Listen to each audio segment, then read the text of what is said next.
Yo, Mike, so last night I'm in the meeting. I'm in the Zoom meeting. And all I hear from the basement is screaming. And I'm like, ooh, are the kids fighting? Is something wrong? Ooh.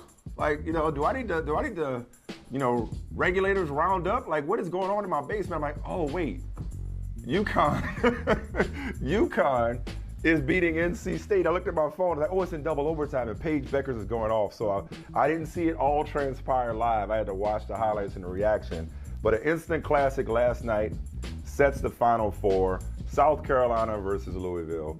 Stanford versus UConn. Just for the fun of it, I'm kind of sort of rooting for our girl Tara and Stanford and Louisville. So it's Cardinal versus Cardinals. But nonetheless, pleased to be joined now by our good friend, Terrika Foster-Brasby, multimedia journalist, on-air talent, and producer, joining us live and direct from Minneapolis, site of the women's Final Four. So before we get into like who you got and all your all your analysis, your X's and O's on these matchups, I just want to know how sexy this Final Four is, with UConn going for a 14th straight time, Dawn Staley, Louisville, the defending champion Stanford Cardinal. Just how sexy are these matchups?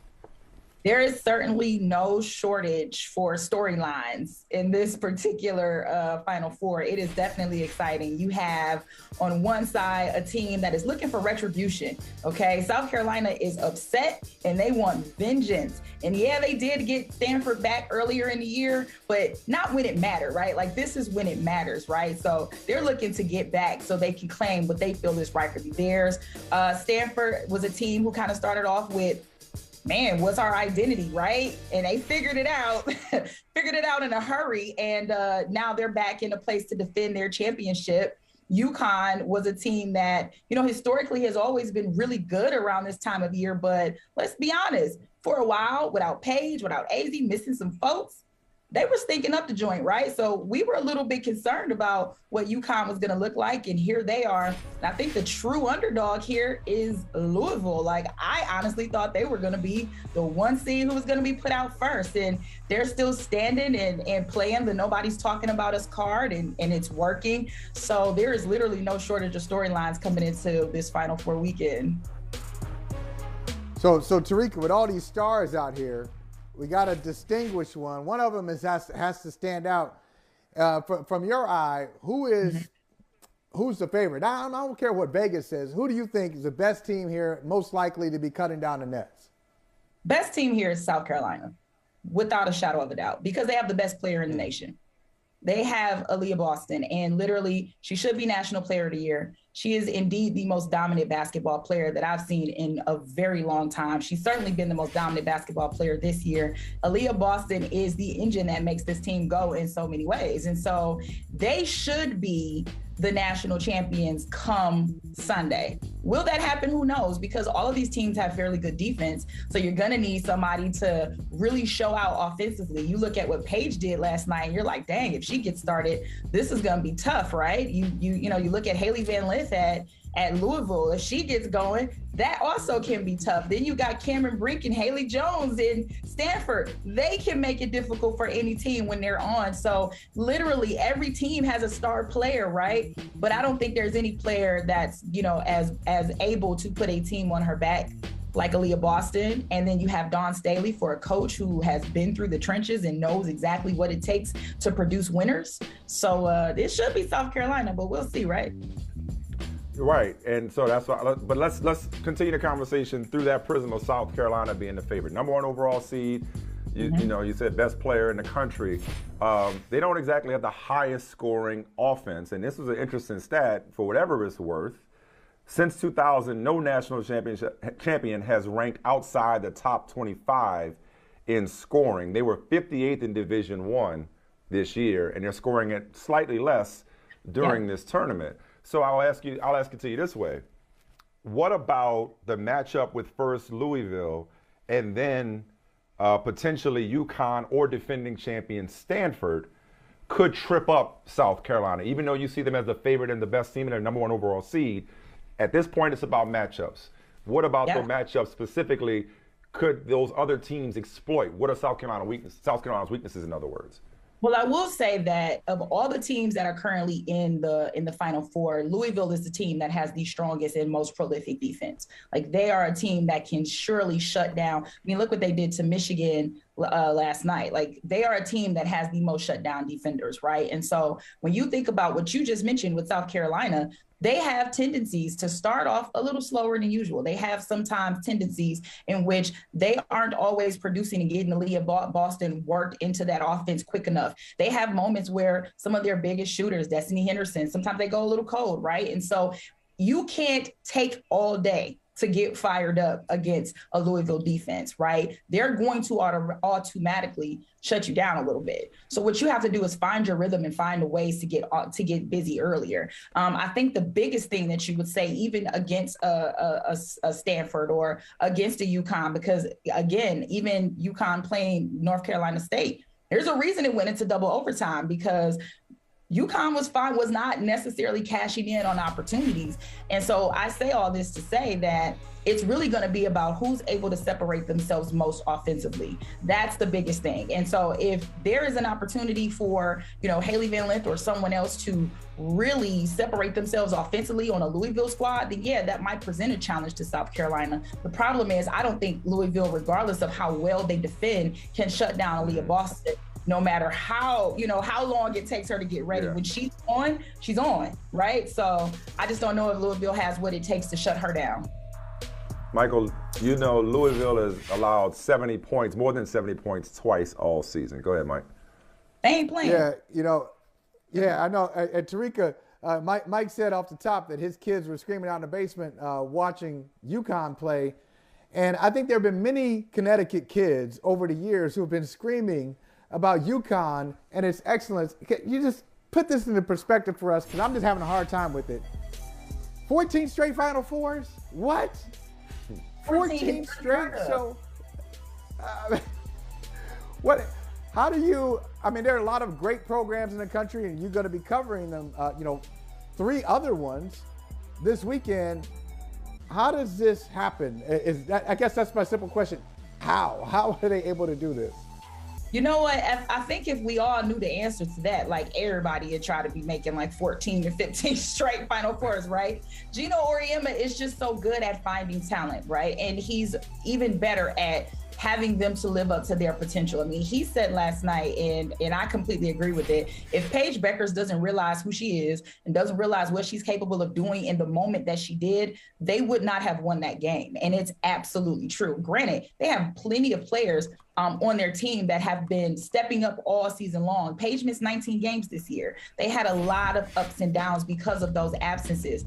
And yet they found a way to rally against, this is probably the one year where they actually have an underdog moniker that actually made a little bit of sense, right? You don't really think of a team who's been to 14 consecutive Final Fours as an underdog, but it was looking a little shaky for South Carolina. And they finally understood what it meant to really pick yourself up by your bootstrap this year and figure out ways to win. And they've been able to do that because of players like Paige. So it's interesting because, again, this isn't a typical UConn team, right? This isn't a team where, you are from the beginning of the season to the end of the season saying to yourself, man, this is a team that's about to sweep through the tournament. However, Gino Auriemma has a way of coaching alongside Chris Daly and others to put the fear in other teams' heart. What I liked about last night is that NC State was like, we're not scared of y'all.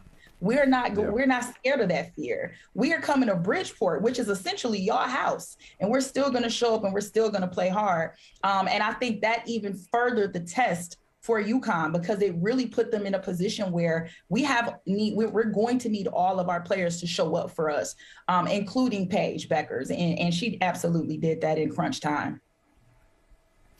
All right, she knows sports. Let's switch sports with you. It has been so long since we talked to you last, and I feel like I got a pretty good memory about these things. I never forget. Yeah. It was like the Colts were rolling, and you had your little Colt mascot, and you were like, oh, they're going to the playoffs. Watch out for the Colts, this, that, and the other, blah, blah, blah. Yeah. We all know how the season ended, and all of a sudden, you got to be feeling pretty good that you done shipped out Carson Wentz for draft picks to the Commanders, and now you got Matt Ryan. Or are you? Or are you one of those people that had all the 28-3 jokes, and now that he's yours, you like, Matt Ryan all day, baby. You know what I mean? So how you feeling about your Colts? Could your Colts end up in the Final Four of the NFL this year?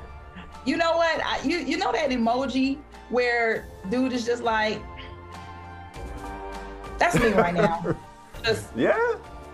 I don't even so here's the thing, right? I love what Matt Ryan can bring to the team, right? I know people are still hung up on the meltdown from the Super Bowl, but when you really think about what Matt Ryan's been doing, dude's been a top 15 quarterback for like the last 10 years. Like he almost put up 4,000 yards this year. So it's not like he's trash. So I'm not saying that. And what I will also say is it's not his fault that Atlanta has been what Atlanta has been. They've had numerous different pieces. They haven't had a defense. So there are a lot of things that the Colts can bring to him that he just hasn't had before, right?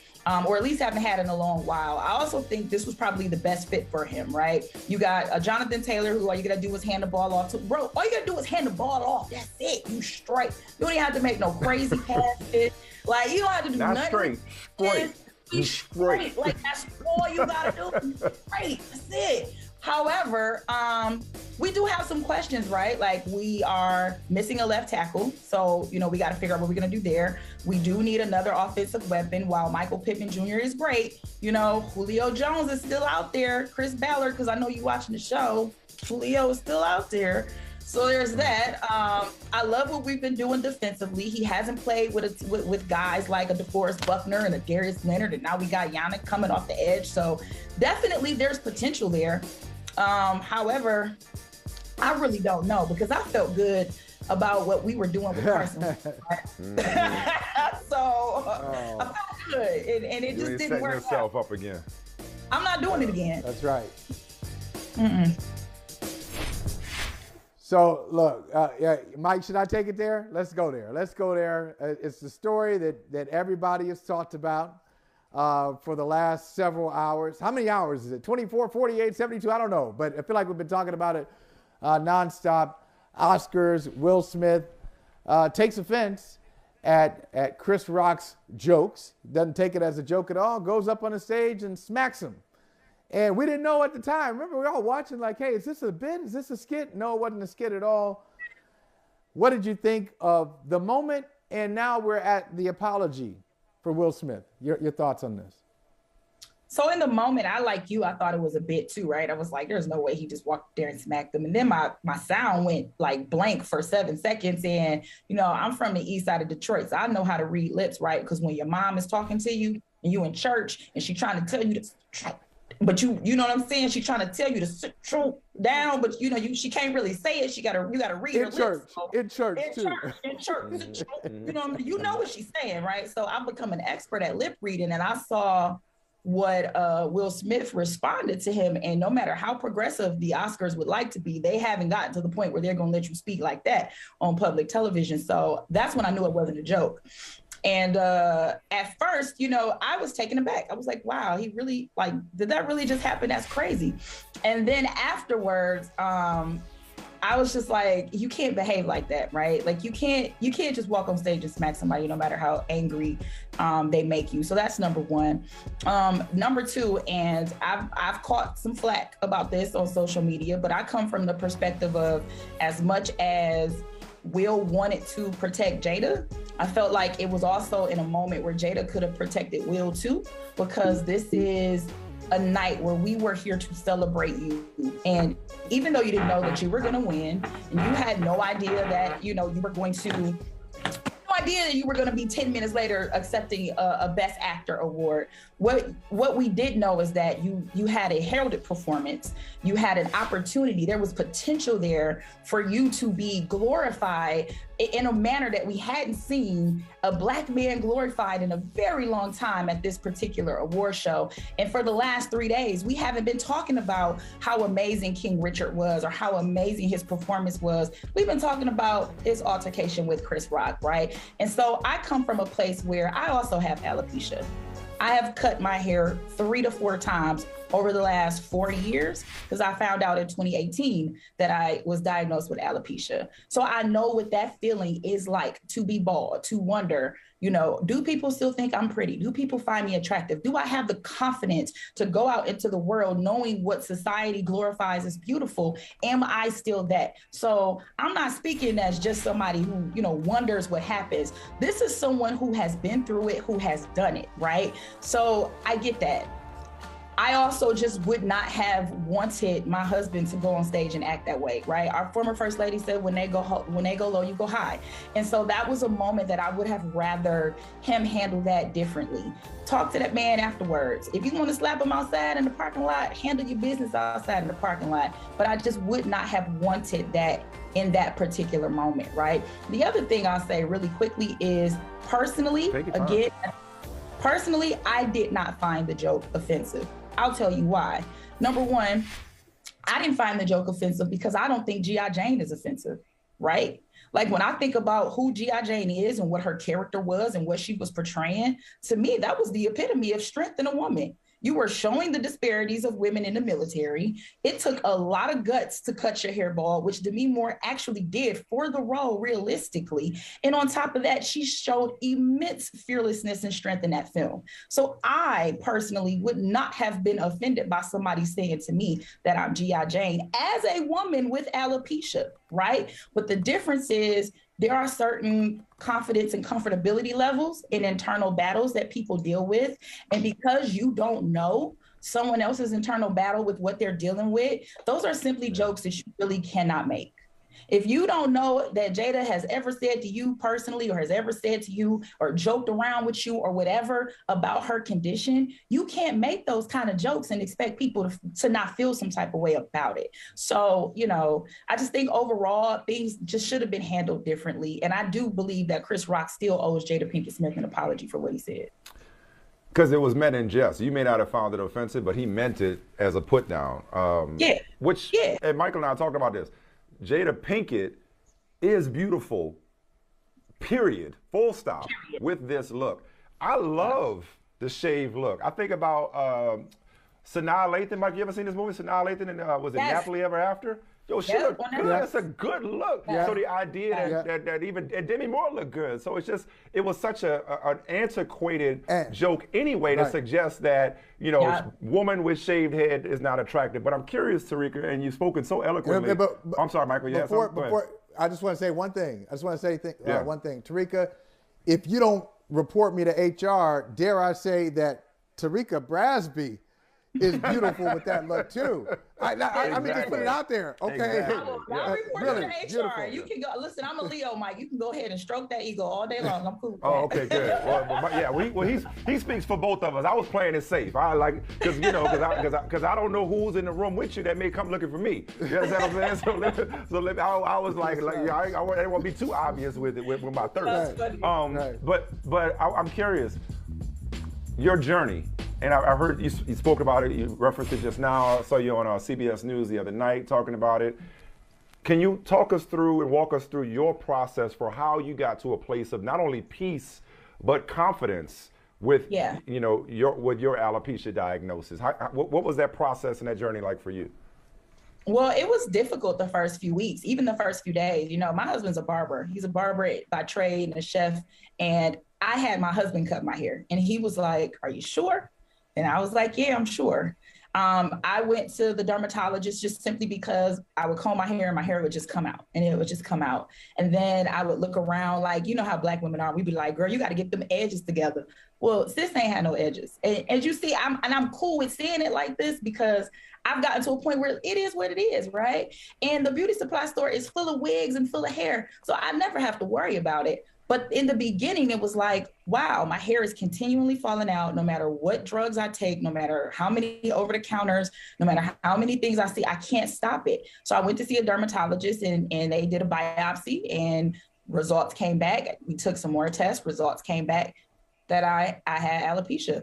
And so with that, I was like, what am I gonna do now? Right? Because there's one thing when you feel like you're wearing fake hair and all this other stuff for, you know, your own personal purposes. It's another when you feel like you're doing it because you kind of have to hide something, right? And that's the biggest part. So after I had my husband cut my hair, I was scared to walk in. I was, we were still in the office at ESPN, and I was legitimately scared to walk in because I was afraid of what people would say about me with my hair being that way. I was afraid, I would get compliments all the time about my hair and all the time about my look. And I was just like, man, this about to be it. Somebody gonna think I'm a boy walking around here. Like that, I just didn't feel it. Part of that is I wasn't confident in myself in doing it. And I was still very much coming to grips with it. The other part is that, again, as Black women, there is so much stock put into your hair, into how you look, into how your hair is groomed. If not, we wouldn't have Crown Acts. If not, we wouldn't have legislation that people are continually putting in place to try to decipher how someone should or shouldn't wear their hair in a professional setting. It's very superficial, sure, but the fact remains is that it is indeed a level of beauty that people put to certain standards based on how your hair looks, right? And so it was until my husband and my friends and those who cared about me were like, Terrika, you are a boss. And I ain't never seen you worry about what nobody else had to say about how you look. You've never asked for permission for people to tell you how you should wear your hair and how you should look. So why is it a big deal now? And after I cried it out, I was like, you know what? Y'all right. And it was that. I had to do it, right? I had to have the support of my family. I had to have the support of my friends. But most importantly, I had to look myself in the mirror and say, Terrika, you got it. You're good. And I did that. And that was in 2018. And so now there are days where I'm like, I'm going to go and put a cute little wig on. There are days when I'm like, you know what? I'm just going to rock it out and be free. And it is what it is. Just really depends on me. And that's the beauty of it, because it depends on me and not anybody else or what society standards of beautiful is. It's what I deem it to be. And so, Jada Pinkett Smith is someone who's in the public eye. I think she's a very beautiful woman, regardless of how she wears her hair. But she has to internally find that piece to where if Chris Rock says something like that, she, laughs it off or jokes it off or whatever, finds a way to get back. But that's something that she has to deal with in her own time. Everyone is completely different. Do you have a moment? That was great. That's great. I was about to say, I mean, this is a silver lining because testimonies like that and conversations like that coming out of that ugly moment, something beautiful like that. I mean, somebody need to hear that. And more people need to hear. I'm telling you. Yeah, I'm sorry, Mike. You had a quick question before we go? No, I was going to say, I love what you said. I'm wondering, you said you got to that point. Is there a moment of liberation that you felt like you remember it? It was a day. It was somebody. It was anything like that? It was actually the day of that picture. So that picture that was shown moments ago that I posted on my Twitter. Yeah, so that wasn't actually the first day. That was maybe like the second or third day. I think maybe the follow. Actually, I think that was the following week, because it was lower than that. Like I was like almost like bald when I first cut it off, right? So that picture right there that day, I walked in the office. I had my little dress on. I was cute. And that picture that day, my boss came up to me and said to me, Terrika, I feel like this, out of all the looks that you have, this is the one that I love the most. And this was a white man, y'all. So I was like, word. Now, you don't know nothing about black hair. You don't know about black hair. So for him to say that to me, and that was just one of those things where, people really were just instilling confidence in me and saying like, this is a look that I really, really like on you. And, of course, in the beginning, you kind of feel like they're saying that to make you feel good, but you just gotta believe it, Mike. You just gotta believe it. Hey, thanks for watching Brother from Another on YouTube. Make sure you hit subscribe before you leave, and be sure to watch us 3 to 5 p.m. Eastern Time on Peacock. Appreciate you.